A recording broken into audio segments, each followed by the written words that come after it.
Once again, very good morning, 12th class. How are you, beta? I hope you are fine. And students, today we will study in your this chapter, that is government budget.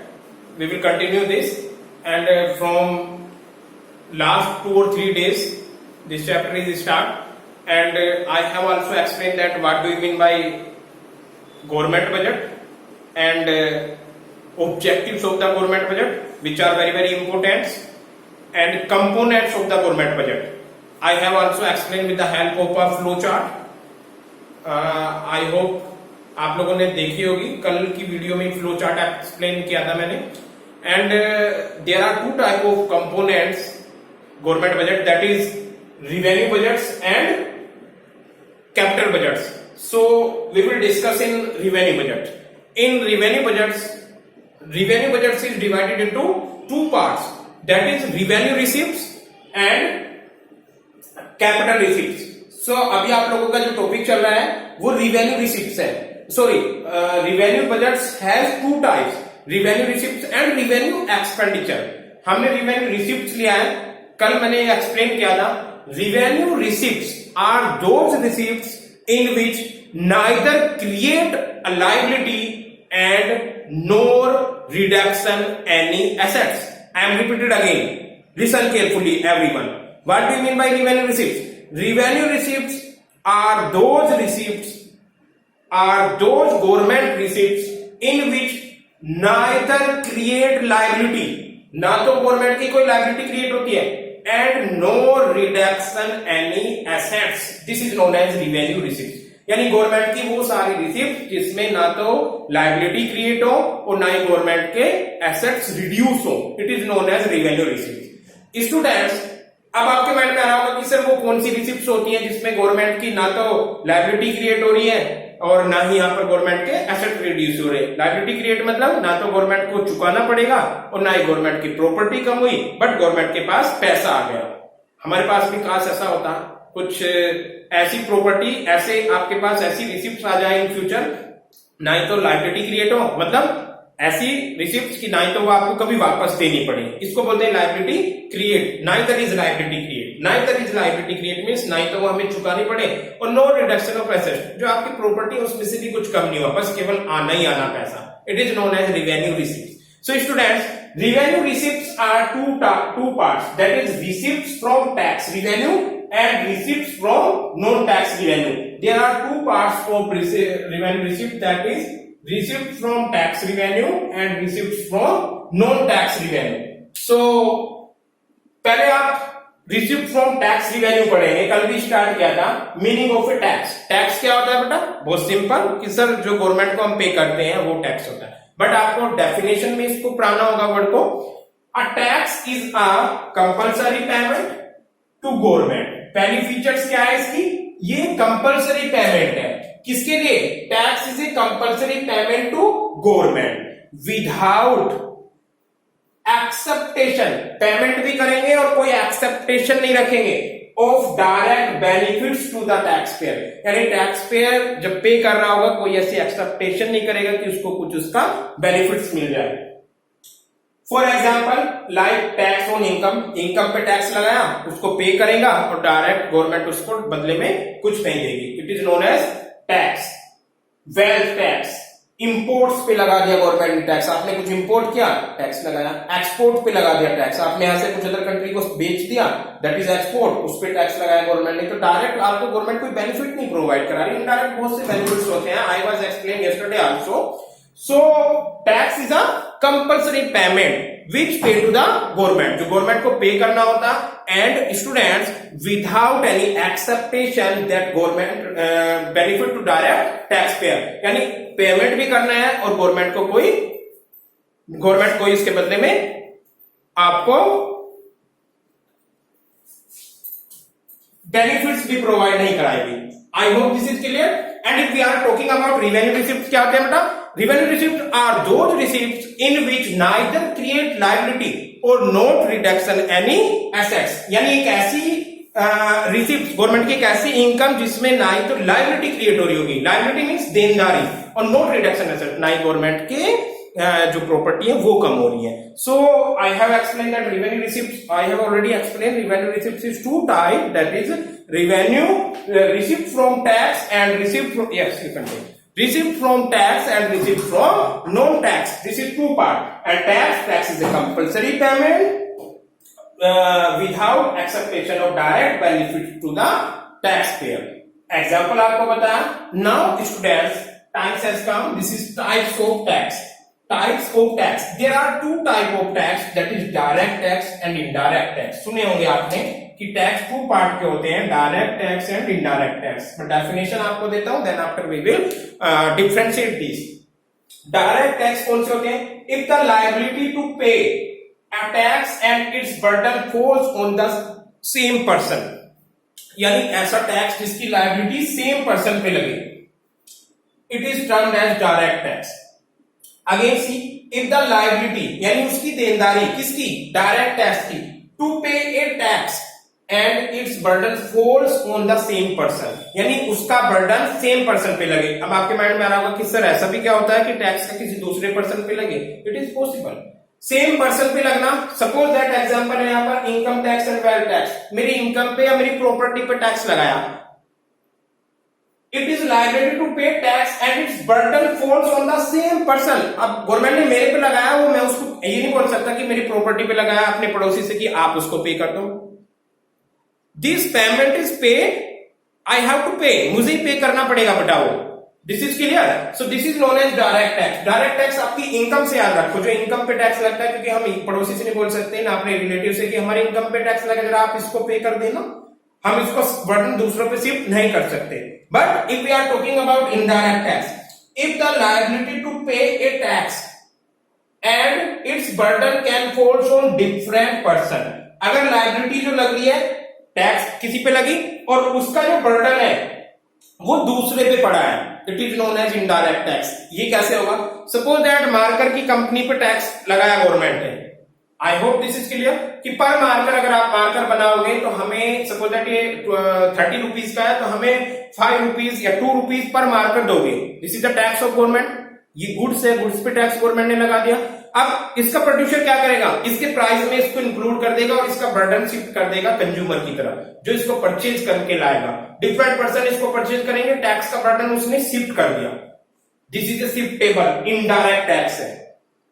अब हमें क्या है, हम जाके पूछेंगे, जब भी आप मार्केट से कुछ भी गुड्स परचेज करके लाते हो तो हम टैक्स जरूर पे करते हैं, चाहे आप रेस्टोरेंट पे खाना खाइए, चाहे आप मार्केट से शॉपिंग कीजिए, चाहे आपने अपने लिए बुक्स परचेज की हो, चाहे आपने अपने लिए different items which are use in packet. कुछ आइटम्स ऐसे हैं जिन पे गवर्नमेंट ने टैक्स फ्री कर रखे हैं, बट बहुत से आइटम्स हैं ऐसे जो हमारे घर में होते हैं. लग्जरी आइटम्स पे ज्यादा टैक्स लगता चला जाता है, जो इनिशियल गुड्स है उन पे कम टैक्स लगता चला जाता है. सो इनडायरेक्ट टैक्स गुड्स पे लगता है, यानी प्रोड्यूसर पे टैक्स लगाया और प्रोड्यूसर ने उसको शिफ्ट कर दिया कंज्यूमर पे.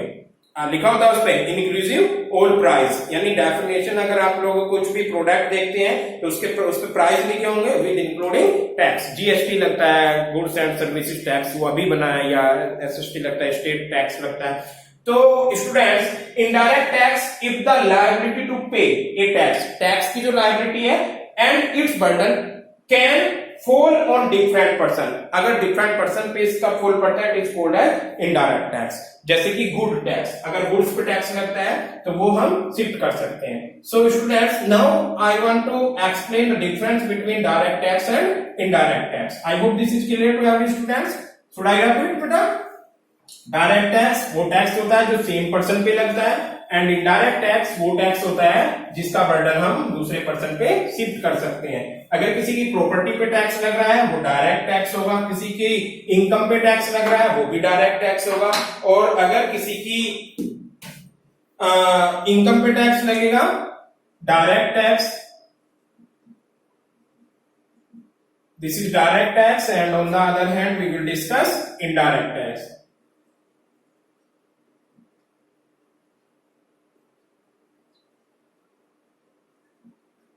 Indirect tax. So students, 3 marks में डिफरेंसेज आता है और T8 में आप डिफरेंस करोगे. I have to pause your video, then after मैं इसको लिख के आप लोगों की वीडियो को अगेन स्टार्ट करता हूं. So students, here is a difference between direct tax and indirect tax. So you can see here some difference. I will explain. Direct tax it is impose on person. पहले इसकी क्या features है? It is impose on person. I have adjust camera. Yes, it is visible है, थोड़ा छोटा लिखा है but visible. Yes yes, it is impose on person. Direct tax क्या बेटा? वो किसी पर्सन पे इम्पोज किया जाता है. On the other hand, if we are talking about indirect tax, it is impose on goods and services. हम restaurant में गए, सर्विस वहां से ली हमने, रेस्टोरेंट पे टैक्स लगाया तो वहां पे भी हमने बिल पे किया. आप किसी डॉक्टर के जाइए, डॉक्टर पे गवर्नमेंट ने टैक्स लगा रखा होगा, वो अपने क्लाइंट पे लगा देगा. सो indirect tax. Now it is paid by the person on whom it is impose. इसको कौन पेड करेगा? जिसपे ये इम्पोज किया गया है. It is paid by the consumer. ये क्या है? गुड्स पे टैक्स लगा प्रोड्यूसर की गुड्स पे, प्रोड्यूसर ने उसका बर्डन शिफ्ट कर दिया कंज्यूमर पे. आई होप दिस इज क्लियर. पहला क्या था? It is impose on person. ये किसी पर्सन पे लगता है, किसी पर्सन की इनकम पे, पर्सन की प्रॉपर्टी पे, पर्सन के जो भी प्रॉफिट है उस पे. It is impose on goods. ये गुड्स पे लगेगा, किसी आदमी पे नहीं लगेगा. गुड्स पे लग रहा है. मार्कर पे टैक्स लगा दिया, फोन पे टैक्स लगा दिया, गाड़ी पे टैक्स लगा दिया, फैन पे टैक्स लगा दिया. ये टैक्स लगाया और इस टैक्स को वो इंक्लूड करके उसके प्राइस में शिफ्ट कर देता है उसका बर्डन आगे को. It is paid by the person on whom it is impose. जिस पर्सन पे लगा इसको, वो डायरेक्ट टैक्स वही पे करेगा. If you are talking about indirect tax, it is paid by the consumer. Indirect tax को ऑलवेज कंज्यूमर पेड करेगा because it is shifting on the price. Producer पे लगेगा, प्रोड्यूसर ने प्राइस को include कर दिया, टैक्स को इंक्लूड कर दिया प्राइस में. Then after shifting the tax, shifting of burden is not possible.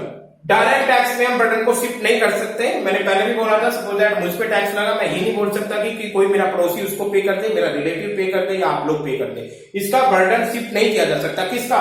Direct tax है. इसीलिए इसका नाम डायरेक्ट टैक्स है. और इनडायरेक्ट टैक्स को shifting of burden is possible. Indirect tax में सपोज दैट मैं, आप लोग मार्कर की कंपनी के मालिक है, मार्कर आप प्रोड्यूस कर रहे हैं, आप पे गवर्नमेंट ने टैक्स लगाया, आप उसका बर्डन किस पे शिफ्ट कर दोगे? कंज्यूमर पे. So we can say indirect tax is a shifting of burden is possible. इसमें बर्डन को शिफ्ट करना पॉसिबल होता है. Next one, if you can see, it is a progressive nature. Progressive nature कैसे होता है? आपकी सपोज दैट गवर्नमेंट ने इनकम आपकी बढ़ती चली जाएगी, टैक्स भी बढ़ता चला जाएगा. It is progressive in nature. Rate of tax increase with increasing income. जैसे जैसे इनकम बढ़ेगी तो आपका टैक्स भी बढ़ता चला जाएगा. इसीलिए इसको बोलते हैं progressive nature. On the other hand, if we are talking about indirect tax, it is regressive in nature. Regressive nature होता है rate of tax decrease with increase income. कैसे? जैसे आपकी इनकम इंक्रीज होती चली जाती है, जैसे सपोज दैट हमारे घर में जितनी भी गुड्स आती हैं, इनकम इंक्रीज हो जाएंगी तब भी वो उतनी आएंगी, उनका टैक्स आपको कम लगने लगता है. आई होप समझ आया आप लोगों को. It is regressive in nature. किसी की 5 लाख इनकम थी, उसमें से टैक्स लगना, और किसी की 10 लाख इनकम हो गई, तुरंत टैक्स भी 5 से 10 के अकॉर्डिंग ही लगेगा, डबल हो जाएगा. टैक्स भी डबल हो जाएगा, 5 के डबल. इसलिए इसको प्रोग्रेसिव बोलते हैं. अगर इसकी बात करें तो रिग्रेसिव नेचर इसलिए होता है क्योंकि जैसे सपोज दैट इनकम बढ़ी, सारी गुड्स का कंजप्शन हम उतना ज्यादा नहीं बढ़ाते, तो ये टैक्स नहीं बढ़ेगा. क्योंकि तो ऑलरेडी आपकी जब इनकम कम थी, जब भी आप पे लग रहा था, थोड़ा बहुत इफेक्ट जरूर आता है. लाइफ में लग्जरी गुड्स आती है, लग्जरी गुड्स पे टैक्स होता है, बट उतना नहीं होता. जैसे बहुत ज्यादा इनकम बढ़ती चली जाएगी, ऐसा नहीं कि इनकम के साथ साथ बढ़ेगा. ये तो ऐसा लगेगा कि हाँ इनकम बढ़ गई, टैक्स तो उतना ही है, मार्केट तो उतना ही पे कर रहे थे. किसी सिंपल कमोडिटी पे देखो, सपोज दैट आपकी इनकम डबल हो गई है और आप मार्कर उतना ही परचेज कर रहे हैं, तो इट मीन्स आपका जो टैक्स है वो अब हाफ आएगा. अगर आप मार्कर पे टैक्स सपोज दैट 0.5% खर्च कर रहे थे अपनी इनकम का, आपकी इनकम डबल हो गई है, अब इस पे 0.25 होगा. दिस इज क्लियर, क्योंकि इस पे टैक्स नहीं बढ़ा है. Last second, it puts real burden on rich people. क्योंकि टैक्स ही रिच पर्सन पे लगता है, जिसकी गवर्नमेंट ने, जो पुअर पर्सन है उनको टैक्स फ्री कर रखा है. So it puts real burden on rich people. It puts real burden on poor people. इसका पुअर पे कैसे पड़ता है? क्योंकि गुड्स परचेज करके ला रहा है पुअर पर्सन, उस पे भी इसका बर्डन पड़ेगा. क्लियर?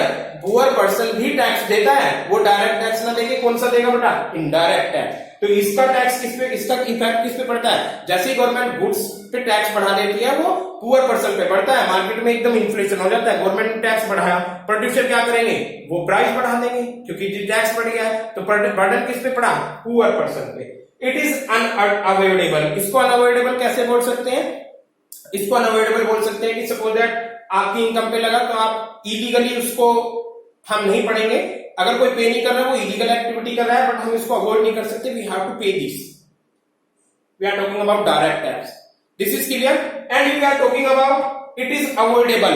इनडायरेक्ट टैक्स अवॉइडेबल ऐसे होता है कि अगर आप गुड्स को परचेज करोगे तो देना पड़ेगा, और अगर आप नहीं परचेज कर रहे तो आपने अवॉइड कर दिया। सपोज दैट हम रेस्टोरेंट में गए, रेस्टोरेंट में हम खाना खाने गए, देन आफ्टर हमने देखा कि यहाँ पर 14% जीएसटी लग रहा है, 14% जीएसटी लग रहा है, आपने कहा यहाँ तो टैक्स बहुत ज्यादा है, हम चलते हैं कहीं दूसरी जगह ढाबे पे खा लेंगे, तो इट मींस आपने क्या किया? टैक्स को अवॉइड कर दिया। इनडायरेक्ट टैक्स को हम अवॉइड कर सकते हैं, but direct tax it is not avoidable. I hope this is clear to every students. So students, we have discussed that tax क्या होता है? Tax is a compulsory payment, और टैक्स के टू टाइप होते हैं, direct tax and indirect tax. So I have explained this and we are talking about revenue receipts. So revenue receipts के कितने part है बेटा? There are two part of revenue receipt, that is receipt from tax revenue and receipt from non-tax revenue. So now we will discuss receipt from non-tax revenue.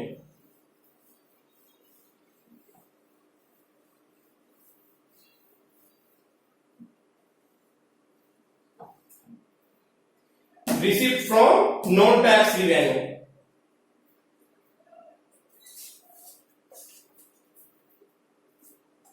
This is B part. Receipts from non tax revenue, यानी वो government की income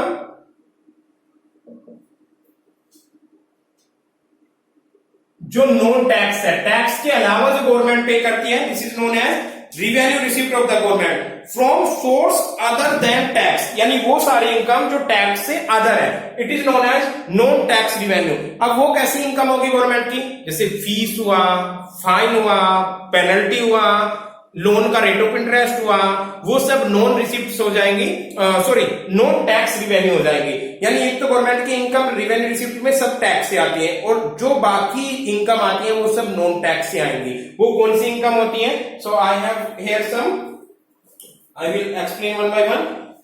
the main source of non tax revenue of central government are, पहला है बेटा interest receive, first point है इसमें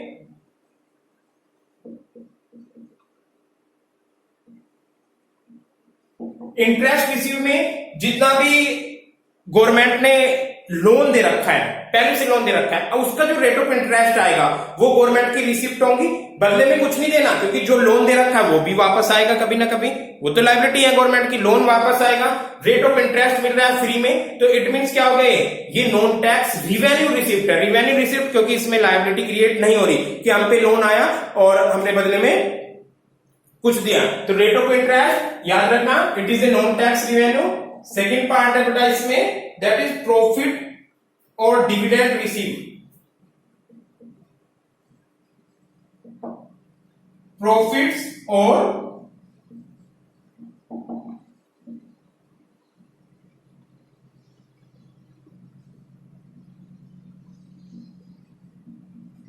जितनी भी बेटा गवर्नमेंट की पब्लिक एंटरप्राइज है, लाइक बीएचईएल है,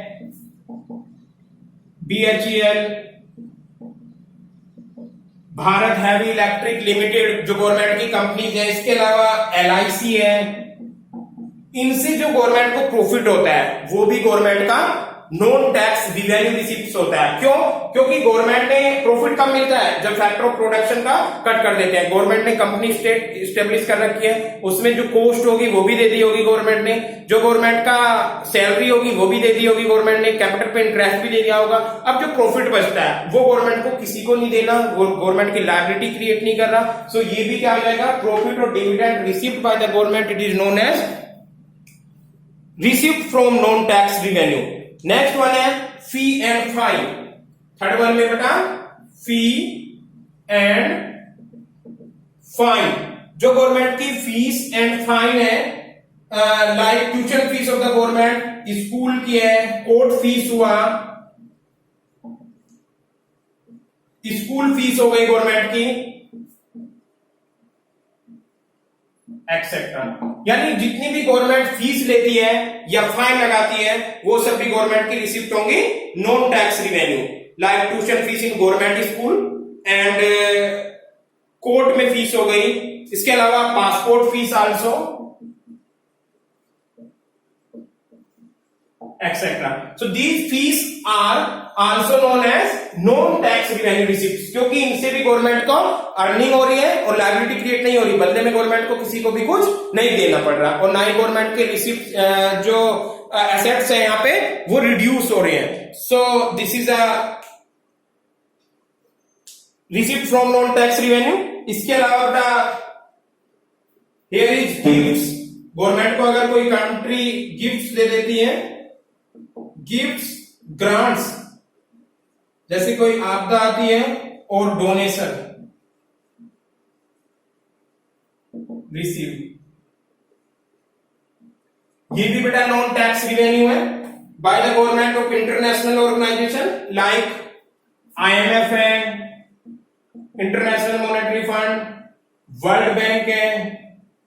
लोन की बात नहीं कर रहे, यहां पर बात कर रहे हैं गिफ्ट की या डोनेशन की। सपोज दैट कंट्री में बाढ़ आ गई है, इस सिचुएशन में अब गिफ्ट दिया, गिफ्ट के बदले में जरूरी थोड़ी रिटर्न गिफ्ट दे, तो इट मींस ये क्या हुआ आपका रिवेन्यू रिसिप्ट। रिवेन्यू रिसिप्ट क्यों है?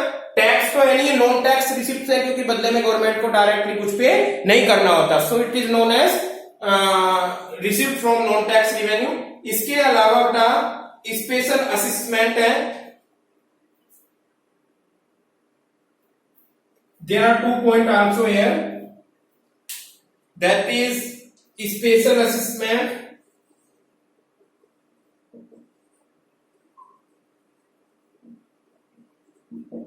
and in 6 point as check, very important। Special assessment में आता है it is a payment paid in cash by property owner for increase in property value as result of development activity taken by the government. जैसे suppose that कोई government का कोई private entrepreneur की कोई company है और उसको अपनी कंपनी को एक्सपेंस करना है। अब एक्सपेंस करने के लिए गवर्नमेंट से परमिशन लेनी होगी, और गवर्नमेंट से अगर परमिशन लेनी होगी तो स्पेशल असेसमेंट में आ जाएगा, फिर वो गवर्नमेंट को पैसा देगा, परमिशन, घूस नहीं, it is a compulsory and legally payment. जो लीगली पेमेंट होता है, जैसे कोई कंपनी का अपने कंपनी को बढ़ाना है, प्रोडक्शन ज्यादा करना है, तो पहले गवर्नमेंट से परमिशन लेनी होती है, लाइक लाइसेंस लेना होता है, और उस लाइसेंस की भी स्पेशल असेसमेंट आता है, तो गवर्नमेंट बदले में कुछ नहीं देगी। It is known as receipt from non tax revenue. And last one estate. Estate is a very special case students. Estate एक ऐसा सिचुएशन होती है, सपोज दैट कोई पर्सन है और उसका कोई वली नहीं है, कोई वारिस नहीं है, और वो एक्सपायर हो जाता है, तो वो प्रॉपर्टी गवर्नमेंट अपने अंडर में ले लेती है, तो वो भी नॉन टैक्स रिवेन्यू हुआ, क्योंकि इस तरह की प्रॉपर्टी को I will explain with the help of book 1 lines. It is the income of government in form of property left out by people without legal heir after their death. यानी किसी की death के बाद किसी person ने legally ये छोड़ दिया इनकम की कोई वहां पर नहीं है, तो उसको बोलेंगे हम estate. Estate is a government का नॉन टैक्स रिवेन्यू है, क्योंकि ये ऐसा रिवेन्यू हुआ गवर्नमेंट का जिसमें गवर्नमेंट की इनकम है और गवर्नमेंट को बदले में देना नहीं पड़ रहा। So I hope these things you can understand by the help of book also, क्योंकि this is a theoretical subject, और थियोरिटिकल सब्जेक्ट में आपको बुक की हेल्प लेनी चाहिए। This is advice me. So students, component of government budget पे जाइए आप थोड़ी देर के लिए। मैं थोड़ा सा एक्सप्लेन दोबारा कर रहा हूं। कंपोनेंट 2 टाइप के होते हैं। एक होता है उसमें आपका रिवेन्यू बजट, दूसरा कैपिटल बजट। अब रिवेन्यू बजट्स में भी आपका revenue receipts and revenue expenditure, मैंने केवल रिवेन्यू रिसिप्ट्स बताई हैं आपको। रिवेन्यू रिसिप्ट्स कौन सी रिसिप्ट्स होती हैं? Revenue receipts are those receipts which neither create any liability and not reduction assets. कितनी टाइप की होती हैं? There are two type of receipts, that is tax revenue and non-tax revenue. So tax revenue is also further divided into two parts, that is direct tax and indirect tax, and non-tax revenue are divided in these parts. Non-tax revenue are those receipt, tax के अलावा जितनी भी government की receipt होती है और जिसमें government की लायबिलिटी क्रिएट नहीं होती, it is known as non tax revenue. Like interest recovery, interest recovery जो भी गवर्नमेंट ने लोन दे रखे हैं उनकी रिकवरी, ये आपका नॉन टैक्स रिवेन्यू होगा। प्रॉफिट और डिविडेंड जो गवर्नमेंट की कंपनियां उनका प्रॉफिट नॉन टैक्स रिवेन्यू में आएगा। गवर्नमेंट जितनी भी फीस और फाइन ले रही है, गवर्नमेंट को जितने गिफ्ट मिल रहे हैं, ग्रांट मिल रहा है, डोनेशन मिल रहा है, स्पेशल असेसमेंट, किसी ने अपने प्रोडक्शन यूनिट को बढ़ाना चाहा और उस सिचुएशन में उसको गवर्नमेंट को लाइसेंस लेना पड़ रहा है। एस्टेट, कोई पर्सन की डेथ हो गई है और इलीगली कोई उसका जो वली होता है वो नहीं है, इस सिचुएशन में भी वो इनकम गवर्नमेंट की हो जाएगी। So this is non-tax revenue, and tomorrow is Sunday, students. Day after tomorrow, that is Monday, we will start from capital receipts. हम capital receipts से start करते हैं। कैपिटल रिसिप्ट्स क्या होती हैं? जस्ट इसके अपोजिट हो जाएंगी। ये आपने आज सारी पढ़ी हैं revenue receipt, then after capital receipt, और फिर दोनों एक्सपेंडिचर पढ़ेंगे हम, रिवेन्यू एक्सपेंडिचर और कैपिटल एक्सपेंडिचर। तभी आपका कंपोनेंट खत्म होगा, फिर छोटा सा टॉपिक बचेगा इसमें। सो मे बी 2 लेक्चर में ये आप लोगों का यूनिट फिनिश हो जाएगा। लास्ट 2 लेक्चर से हम स्टार्ट हुए हैं, तो 2 लेक्चर और लगेंगे इसमें। So I hope this is sufficient for today, and I hope you people understand these things, because you are a board examination student. So thank you so much, students. If you have any problem, you can contact me. Thank you, students.